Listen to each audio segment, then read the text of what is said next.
commissionerate police सचेतनता पर सुधुरु नाहंती अमानिया bike चालक action मोड्रे एवं पुणी कमिशनरेट पुलिस सीपी और डीसीपी निर्देश क्रमे कटक ट्राफिक एससीपी जयंत कुमार दोरा Phulnakhara NH traffic IIC Durga Prasad Jena town traffic IAC Saroj Mallick आज संध्यारे बारंग त्रिशूलिया छकरे दुई चकिया गाड़ी चेकिंग करते बाइक रे ट्रिपल राइडिंग गाड़ी कागजपत्र ड्राइविंग लाइसेंस बिना हेलमेट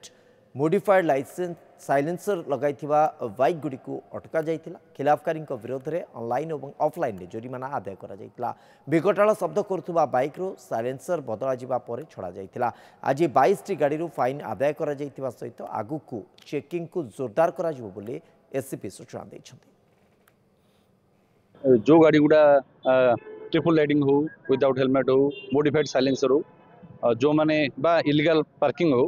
जो मैंने कथा शुणुना से गाड़ी आम अटक रखुचु ओईपी एक्ट अनुसार से फाइन काटुचु एवं तापर से जावाक दि तो ये कार्यानुष्ठान चली लोक आम